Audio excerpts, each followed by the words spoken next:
All right, let's get this started here. My name is Dr. Anita Haque Parker. I am a chiropractor and a chiropractic coach and mentor.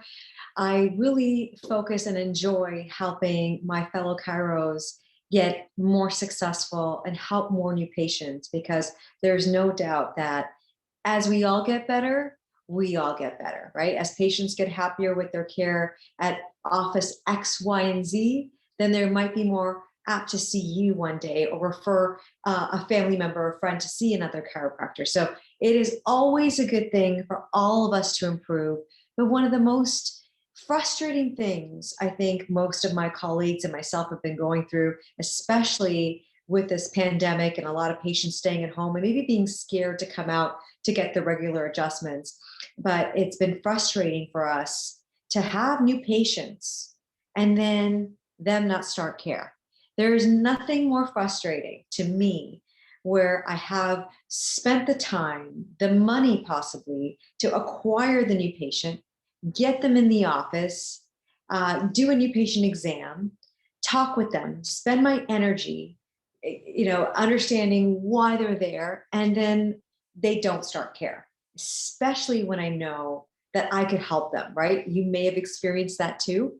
And if you have, then that means you're here for the right reason. Because over my 18 years in chiropractic practice and having my own practice, from a young age, and learning from other great chiropractors who mentored me to learn some things about business and how to be more successful, one of the most important things I see now, especially post pandemic, as we're trying to enter into that, is making sure you know how to connect and ask the right questions for your new patients. That way, if you know why your new patients are really coming to see you, then it's going to be so much easier for you to convert them into an actual patient that started care, that's getting results. And when they start getting care and they get results, guess what happens? They start talking about you, writing referrals and referring other patients to you, writing reviews for you, which is also going to up your new patient. So it is that important. It's the domino effect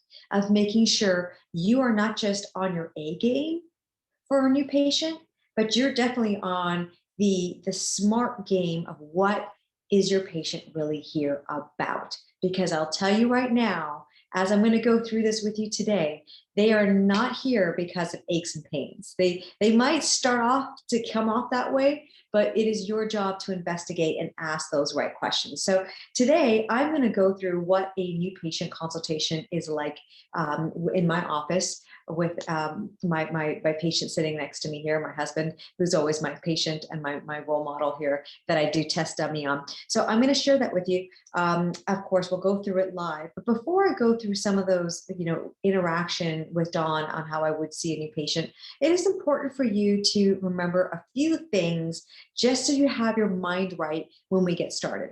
I actually have a new patient question for success sheet like this that I created for you. You will get this in your email once this webinar is complete and this training is complete. But it's just a little cheat sheet to help trigger some of the things I'm going to share with you today. But one of the main things that's on this sheet is this comment right here. And that is this: patients come in not because of their pain, ladies and gentlemen, but they are coming in because what that pain represents to them, represents or affects their identity. In fact, most of us make purchases not on what we need or want. Yes, of course, we have life purchases, things that we need like toilet paper and food and things like that. But even the choice of food, the choice of toilet paper is dependent on our self-identity. Let me give you guys an example. As a woman, I definitely will say that I like fashion like most other women. And I could go to the store and pick out a purse. Let's say I need a purse. Now, of course, I can get a $10 purse, a $5 purse, or a $5,000 purse. What makes me choose what price category? It's not my budget. I'll tell you that. Women, we all know that it's not just about your budget, but it's about what that purse means to you. So a brand name that might cost $5,000 even though it might cost to make only $5, but sells for 5,000, we might purchase that $5,000 purse. I wouldn't, but let's just say someone else would, which is no criticism there. But if someone purchased that purse, it's not because that $5,000 purse is that much better than a $20 or $10 purse, right? It's that name brand that the person who's buying it feels represents them, feels like it maybe boosts their confidence. Maybe having a specific name brand makes them feel more luxurious, more exquisite. Maybe holding that purse makes them feel better about themselves.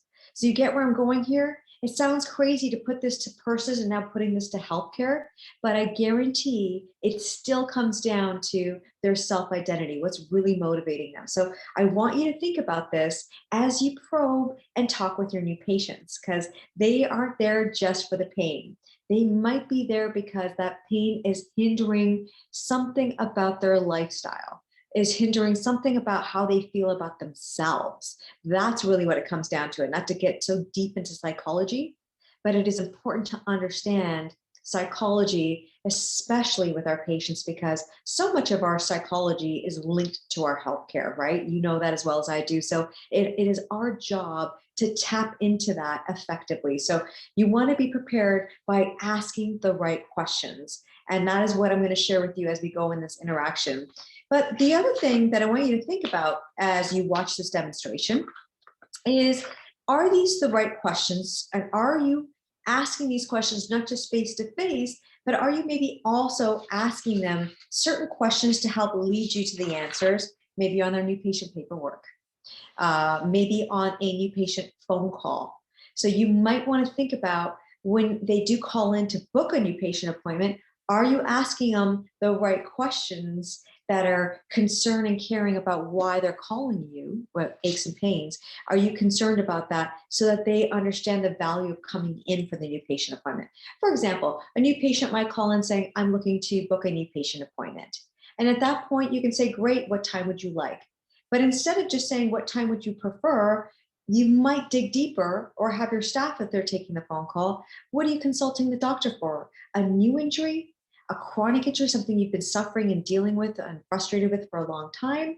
Or has it been something on and off and now it's triggered out? Ask them questions, because as soon as you do, that patient on the receiving end of that phone call is going to probably warm up to telling information and talking about why they really are calling you, which is a great starting point to connect with that patient. They're more likely to come to an office they feel that cares for them. And how do they feel like they care for you without even meeting them? That you asked them questions, that you probed, you cared enough to ask them about themselves. That's really what it comes down to. People like speaking about themselves, right? So you want to make sure you do that even on the new patient phone call. Secondly, like I said, you've got their forms. So are you making sure on their new patient paperwork that there might be some of those motivational questions? Certain things that I ask on my new patient paperwork is things like, why are you seeking care? Is it for a pain related? Are you here just for health and well-being and maintenance? Again, most of them will say no, but it's a great way to plant the seed. Have you had accidents or injuries? Of course, things you might already have on your paperwork. What concerns you most about your problem? That might be something that they can think about.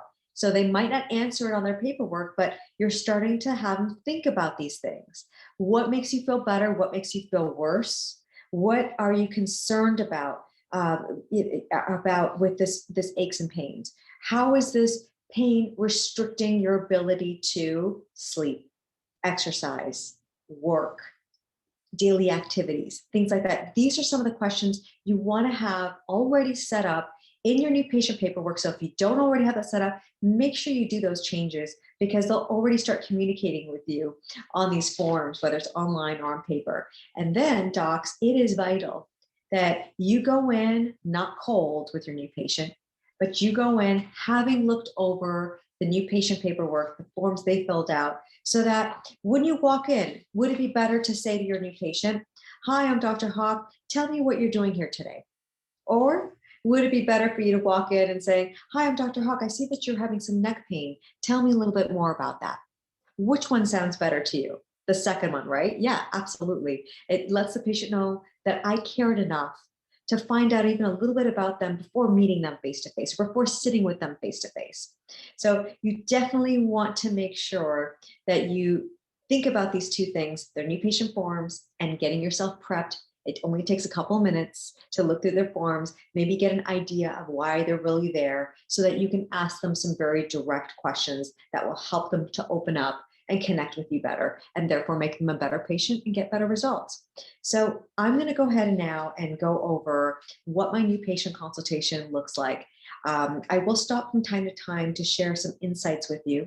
And at the end, I'll answer any main questions that I get about the new patient consultation and making it more successful, as well as I will add some other tips for you to help you further to make sure that you get that value from your new patient conversion, which is why you're here. And I'm glad you are, because that means you want to be more successful. And these are the types of doctors I love working with. So without further ado, I'm going to back off my camera here, and I'm going to come in to this new patient as if I have never met him before, even though we've been married for 16 years almost. So I'm going to pretend that just so we can have this for learning purposes. And I have his new patient paperwork ready to go. I've already looked at it. This new patient that I'm going to be speaking to already wrote down that they're having some neck and shoulder discomfort. And what makes it feel worse is lying in some certain positions, lying in bed in certain bad positions. So I already kind of got this prepped in my head. I'll look to see if there's anything, other red flags before I talk with him, if there's any other concerns, any past injuries. And then we're going to get into all those nitty gritty questions that I think is crucial for your new patient conversion. So here we go. I'm going to back this up here.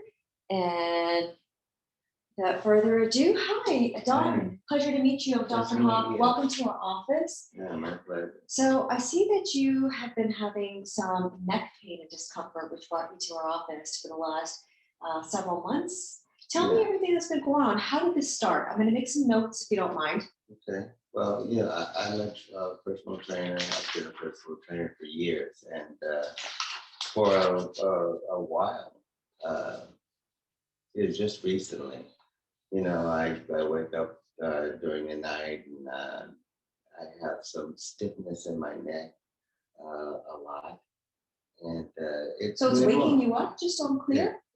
Apparently it is waking me up, because when I wake up, I feel the stiffness, and then sometimes it generates to my shoulder. So it kind of shoots into the shoulder.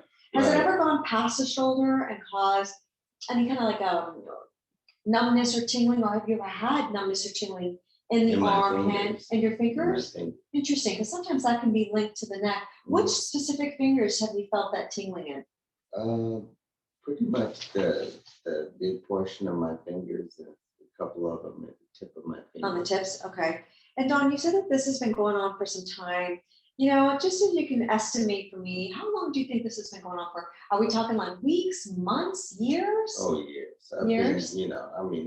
It's not at the point where, oh man, I can't take this anymore, but it's uncomfortable.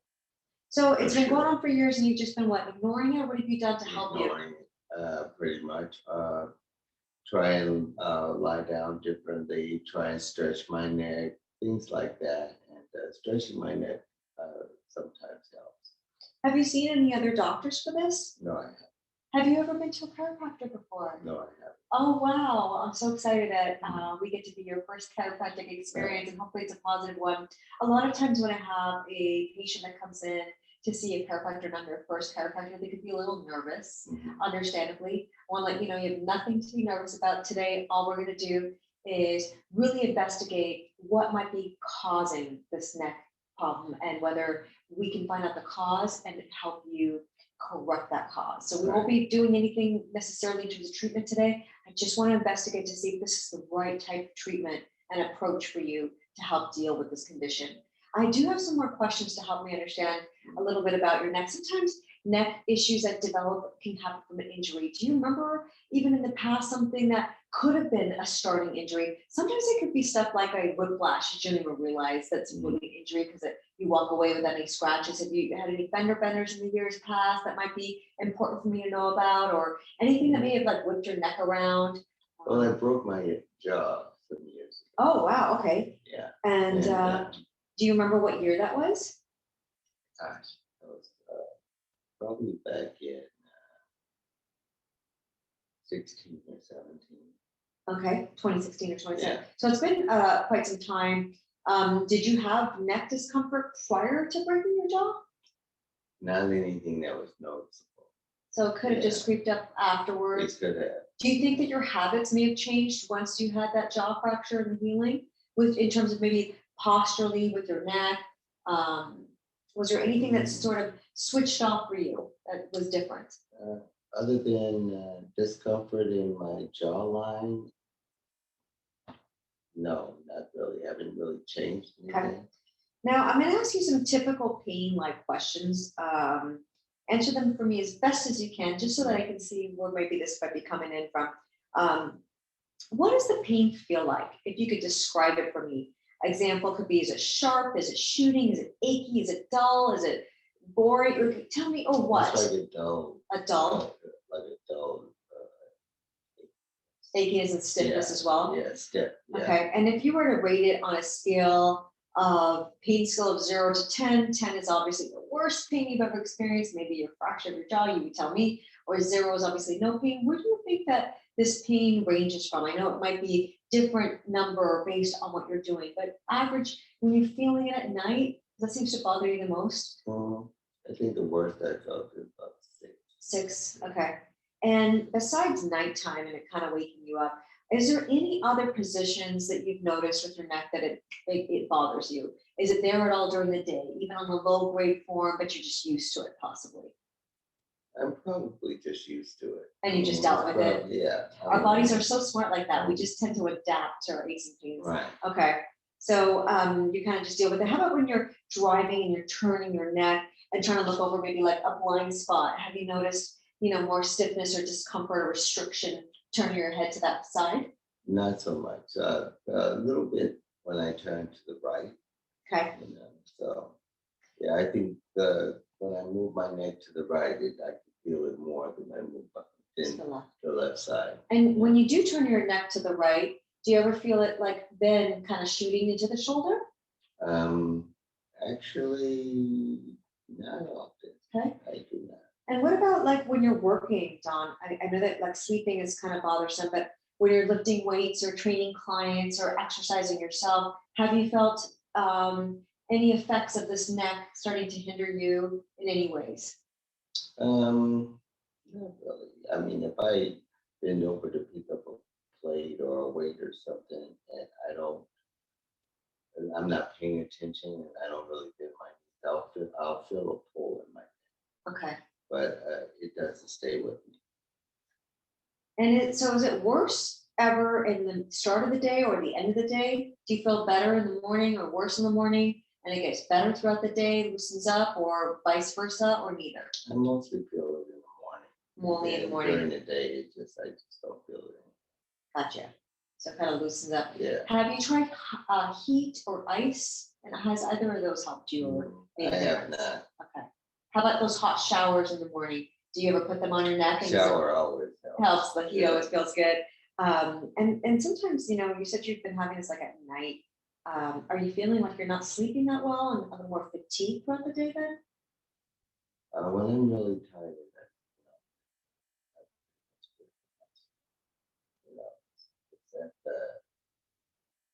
it varies. I just can't be specific about that, but it does vary from day to day. Sometimes that area too that you're describing, they can go down the arms and hands, the pain, the nerves that comes from that area, which I'm going to be checking with your examination today. But those nerves can also go to the back of the head. And sometimes they can cause headaches. Have you experienced anything like that? Now that's one thing that I haven't experienced. Okay, that's good. I don't get a lot of headaches. That's good news. Yeah. So good. Yeah, and how about any weakness on that right side versus the left side? Have you noticed that your strength is less, maybe with gripping or grabbing weights on that right arm? Yeah. I have noticed that. A little bit of weakness on that side. Mm-hmm. Have you also ever experienced any sinus allergies, buzzing, ringing in the ears, clicking with your jaw, Ringing in your ears? sometimes the nerves in there can also affect those areas, which is why I'm asking you. Sinus allergies are not a problem for you.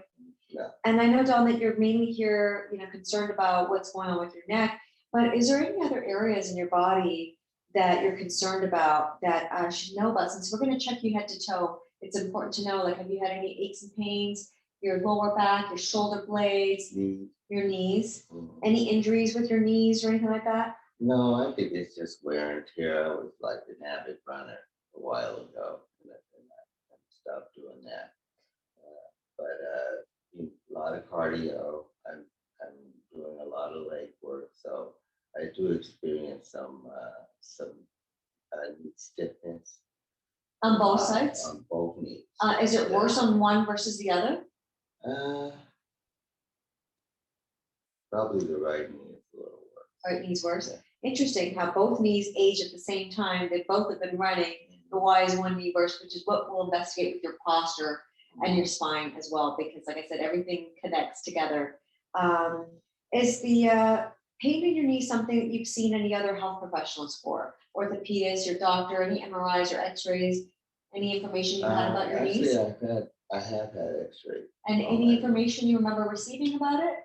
Last time I had an exam on my knee, doctor said it was fine. Okay. He couldn't find anything. Couldn't find it, but it was still there, so you kind of okay, dealing with it. Now, how do you think has anybody in your family? Sometimes like families, they have like hereditary spinal conditions. Anybody in your family have a history of neck issues, arthritis, knee issues? Yeah, other than I give it that. They had some arthritis? Yeah. Did they suffer with a lot of aches and pains later on in life? Oh yeah, but my parents totally out of shape. So. Yeah, so that could impact that for sure as well. I know you said this is kind of affecting your sleep. How have you felt any shifts with your energy since this has been going on in your moods? No. That's good news. And I'm curious, Dawn, I know that you said that you've had this for years. It's maybe becoming a little bit more frequent. Is it happening most nights? I would say not most times. And what kind of pillow do you sleep on? Normal.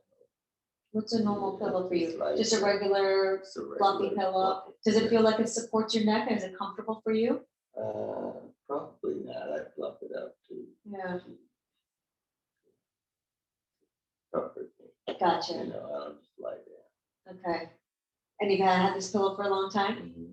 Okay. Okay, we might need to talk about your pillow because it's a big hindrance sometimes of neck issues and posture issues, which we'll check on with you as well.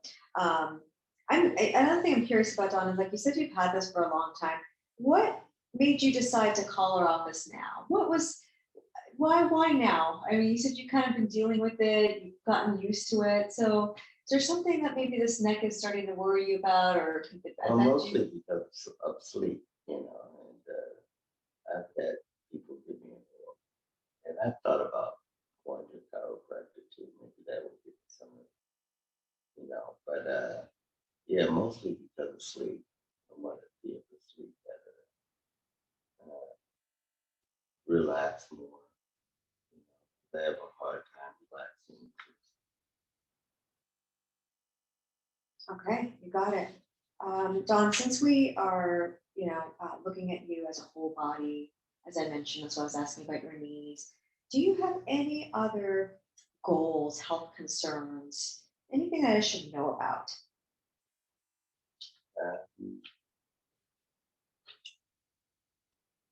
Other than my knees and my shoulder.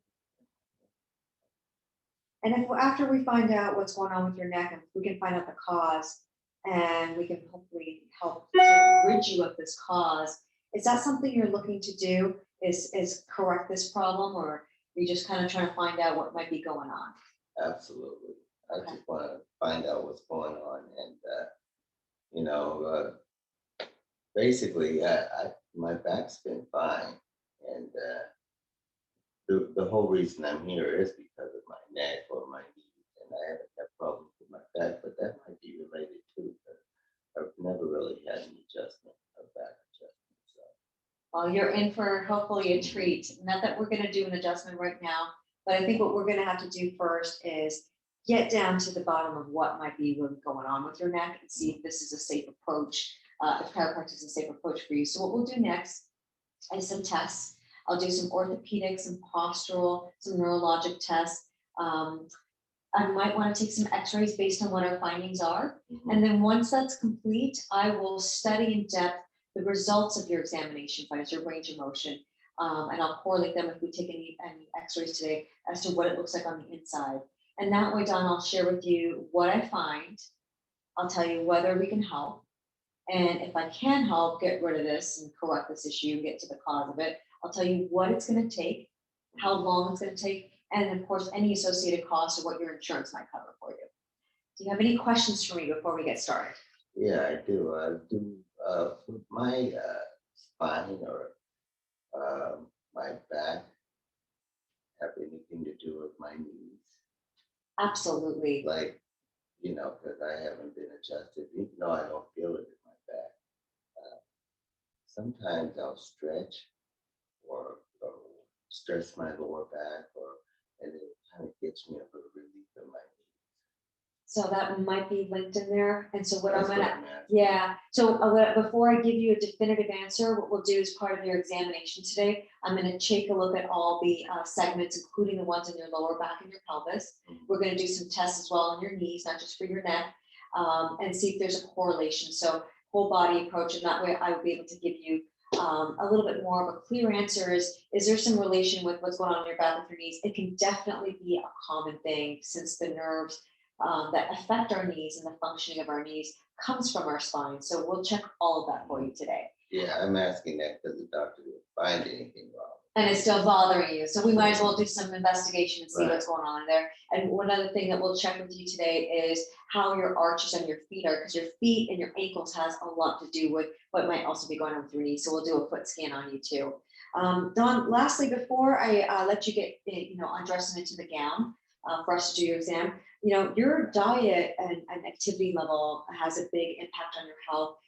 What's your diet like? Do you take vitamin supplements? Do you eat pretty healthy, clean? Just to sum up for I'm me. a pretty healthy person. I eat pretty healthy. I take, I take vitamins every day. Okay. And which ones do you take? And I think I get them from here. It's a complete. Yes. Okay, so you've already been, yeah, we have the Mhm. full body vitamin. You got it. And I you take said, that twice a day. okay, And I also take vitamin D. okay. And then are you, you said you eat pretty clean. Are you doing any like fast foods, junk, a lot of junk? Okay, I don't eat fast food. you don't eat fast foods. I know you're in great shape, so I'm guessing you probably eat pretty clean. I don't eat, I actually don't eat meat. I do eat fish, but other than that. Okay. So you're kind of I eat pretty pescatarian. good. Yeah, Okay. Lots of fruits and veggies. lots of fruit. Okay. You have a good hydration, good amount of water. Oh, yeah. Okay. Great. Very That's always religious with the good. water. This is what's going to help if we do find the cause and we can help you. Your diet will also help you heal. So that's important to know that you're doing well. So I'm going to give you a little privacy, Dawn, so that you can get undressed and into the gown. I want you to put the gown on so that the opening is in the back, that way we can see your spine. When I leave the room, I'll close the door behind me. When it's safe for me or my associate doctor to come in to start doing some of those tests, just crack open the door so that we don't get barging on you. Okay. Perfect. No problem. So that is kind of a completed consultation that I would do with my new patients.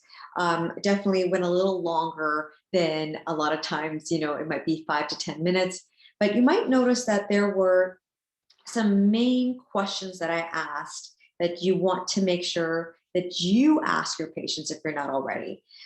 Definitely want to find out the LOPQRST questions, right? The location, the onset, the pain scale, things like that I'm sure you're already doing. Those are things that we've learned from back in chiropractic college, of course. But some of the other digging that I did was asking about the organic questions. Does this cause any headaches, do you have any sinus, any allergies, ringing in the ears? And Don had mentioned, yes, I am getting ringing in the ears. So now I'm helping to plant the seed here for my new patient that, hey, chiropractic or the spine, the nerves might actually connect to something more than just my neck pain, which is kind of interesting for them to think about. I also asked him questions a little bit about past injuries. How long have you had this? Why have you been waiting? What have you been doing that's causing you relief? What makes you worse, right? Some typical questions. What is this affecting his ability to do? His main thing, his main motivation from this is he's not sleeping well. He's getting more concerned, even though he's not saying it in so many words. His main concern is that he's not getting proper rest at night. And none of us feel good after nights and nights of not resting, and the neck waking him up is the main key thing. So there might be a little fear factor of like, I'm not sleeping that well, my energy's down, even though I asked him about energy and moods, he said no. And a lot of times they'll say no because they're not even registering that it is affecting them until I ask the question. And even though they might say no, it will make them think about it. Guarantee. These are important questions to ask, even if you don't get the answer you expect to get. The questions sometimes you ask your patients are not for the answers you receive, but it's also for your patient to start thinking about things that maybe they haven't thought about. It's a form of educating your patient. So questions are forms of education. You want to make sure you do take the time to do that. I also asked him, are you looking to correct this issue if we can, or just curious about it? Why I asked that question is I'm trying to qualify to see if Don is actually going to be a good patient. Is he just like one of those people that just kind of like curious, they got a free exam, a certificate, or they're just looky-loo, they're not really that interested about their health? Or are they just looking maybe for one treatment to like quick solve a pain? So a lot of times you can distinguish the type of patient that they might be and the concern they have for their healthcare by asking that question. The other thing I asked about was, have you been to a chiropractor before? He said no. And then I went on into answering maybe fears that he might have, even though he didn't say it to me. As you might remember, I said, oh, well, a lot of patients are nervous the first time. You have nothing to be nervous about. First, we're going to do this. So even though he didn't tell me he was nervous or scared, I wanted to bring that up just in case it was in the back of his head to address that issue. So that is always a good thing to do, is to keep your patients calm, connected to you, and kind of be a step ahead of them if you can in terms of what might be going through their mind from their perspective. Now, if Don had said to me, yes, I've been to a chiropractor before, this is a great starting point that I would actually dig deeper and say, well, how was that experience for you? Was it positive? How many times did you go? Did you feel like the doctor helped you? Why did you stop going? Feel comfortable to ask your patient these questions, and they'll start to open up and be more comfortable with you.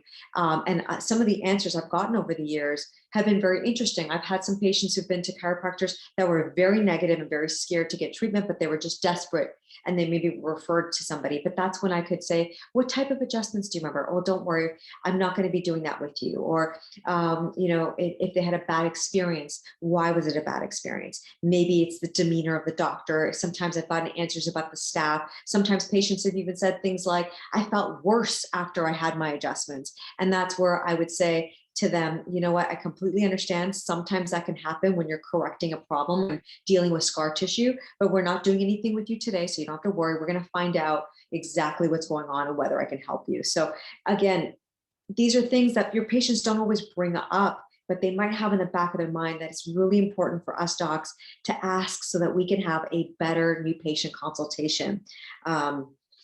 These are some of the main things that I want you to think about. I'm going to sum it up for you in 5 main points, okay, for your new patient success for conversion. Main thing is asking them really about their problem, letting them open up to you what that problem's about, linking that to organic areas. You've been having some mid-back pain. By any chance, sometimes those nerves in your back can connect to your legs. Have you had any issues with your knees, your ankles, your feet? Restless leg syndrome, let's say it's a lower back condition. If it's mid-back between the shoulder blades, I might ask. And sometimes the area in the mid-back, those nerves can affect digestion. Have you had any heartburn, any indigestion? And again, linking those organic planting those seeds, asking those questions are very important.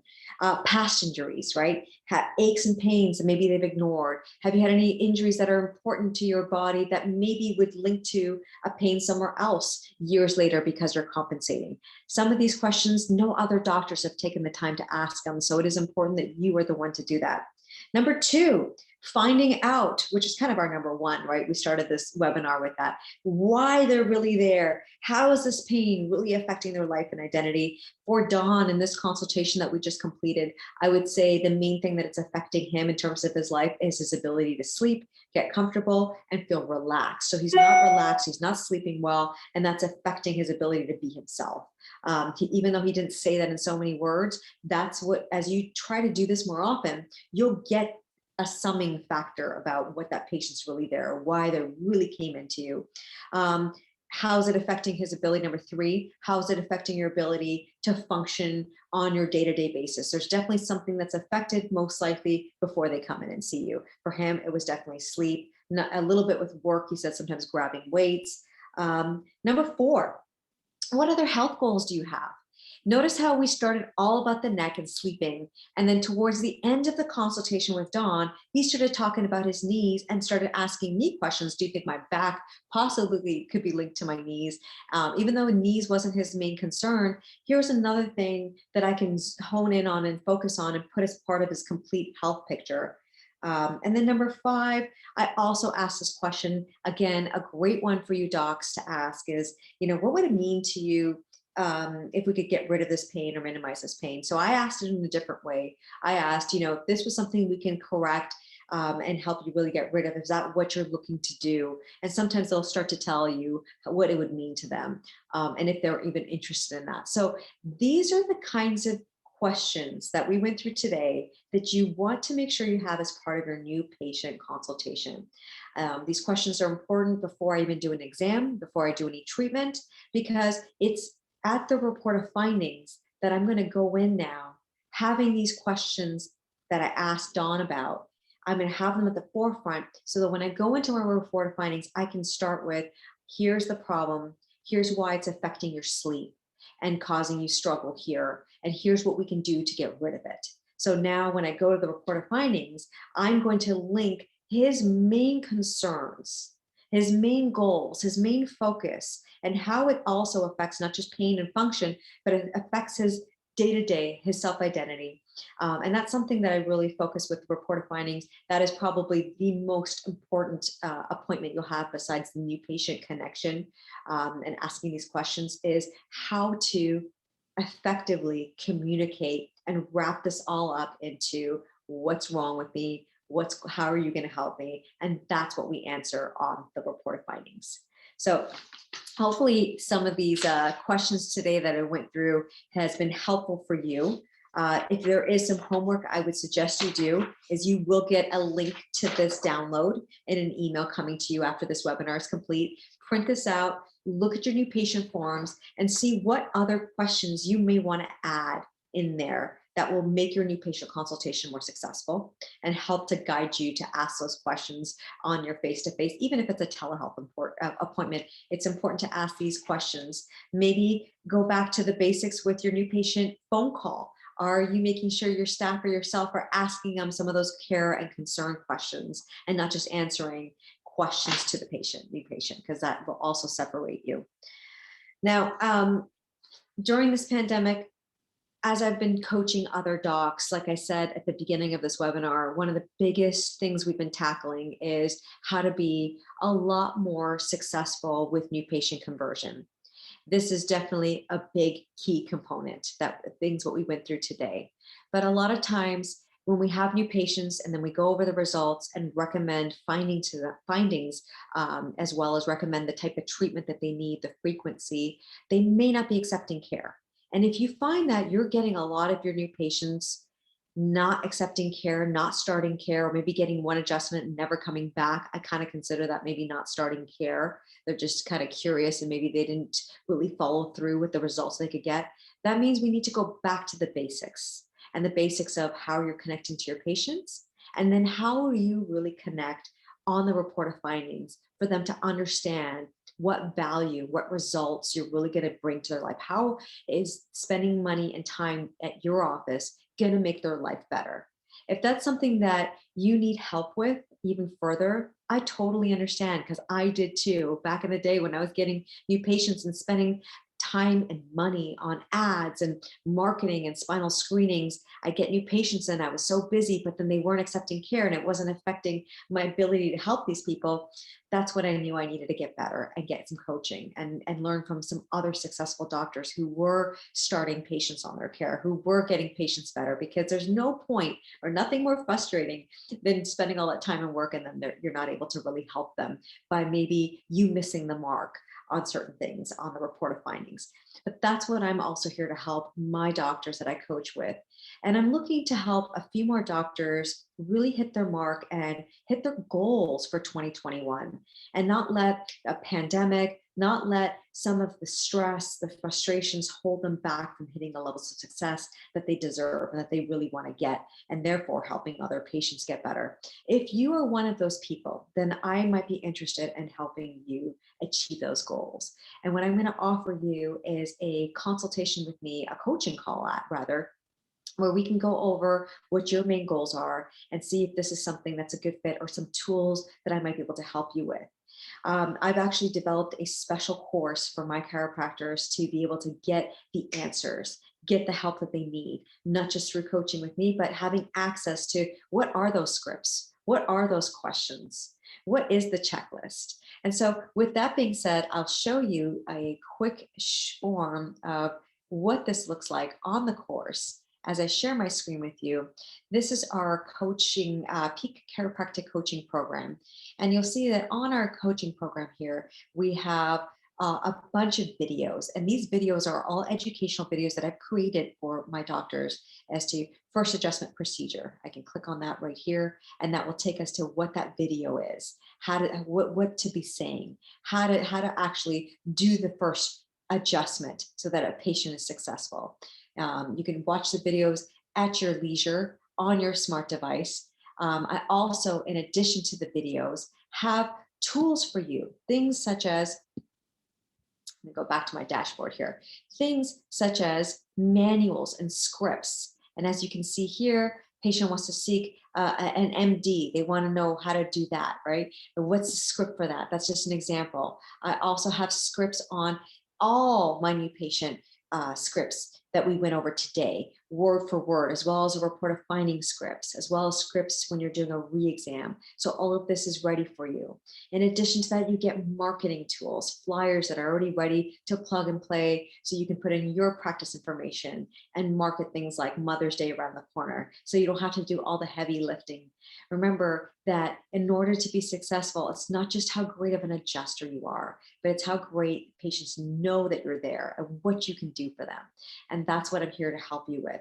So if that's something that's interesting to you and you really want to hit that mark, make sure in the email that you receive from me that you fill out your success questionnaire.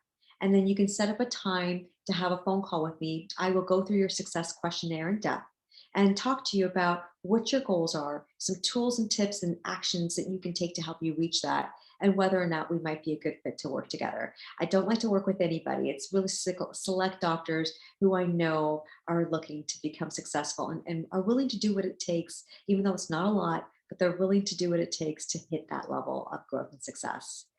It has been such a pleasure and honor to serve you today and share with you how to be a better new patient conversion magnet. And hopefully this serves you today, and look forward to speaking with you if that's something that you decide is a good fit for you.